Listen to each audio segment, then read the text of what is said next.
Ethan was an ordinary guy, quiet, grounded, the kind of man whose kindness always felt too big for the world. He worked as a software developer, lived a simple, peaceful life. Morning coffee, a walk to work, the comfort of silence.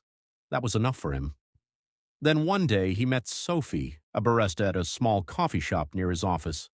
They met by accident. Her phone stopped working and he helped her fix it. It was nothing special, at least it seemed that way. But sometimes the smallest things change everything. Back then everything still felt right, here too, falling in love. Their story unfolded beautifully. Evenings under the rain, lazy Sundays, morning laughter over burnt toast. They built a small world together, warm, calm, and safe. Ethan felt like he'd finally found what everyone's searching for: peace. Sophie became his home, his balance, his reason to wake up smiling.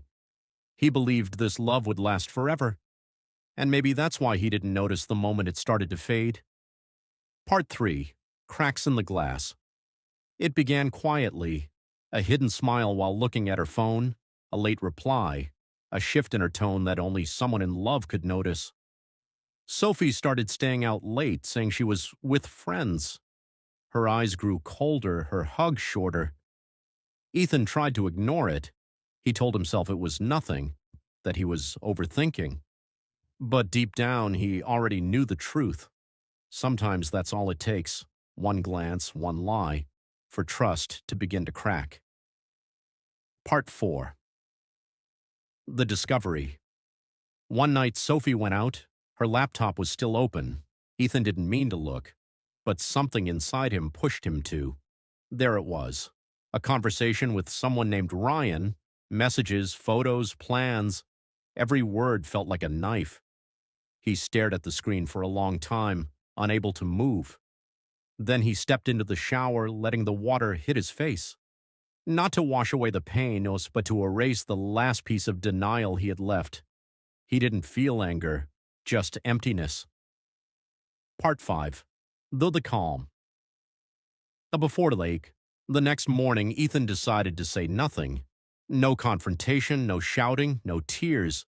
He simply pretended he didn't know. He kept being kind. He smiled, cooked dinner, asked about her day. But behind that calm face was a man quietly counting down the days until it would all end. Sometimes silence isn't weakness, it's control. Part 6. The Proof. A week later, Sophie said she was spending the weekend with a friend. Ethan nodded. Then he followed her. He saw her walking into a hotel with Ryan, two people laughing, holding hands, while he sat in his car staring through the windshield. He took a photo, then drove home. That night he prepared a romantic dinner. When she came back, he handed her a small gift box. Inside, the photo from the hotel. No words were needed. The truth spoke for itself. He packed his things and left. No shouting, no revenge, just silence. Because the real ending never comes with noise, it comes with calm. Part 7. The healing months passed. Ethan moved into a new apartment. He started running, traveling, learning to enjoy life again. He felt lighter, stronger, free. He realized that freedom isn't when no one betrays you, it's when you no longer let them destroy your peace. Then one day, Sophie texted him, "I miss you." I made a mistake, he read the message, and deleted it. Once, he prayed she would come back.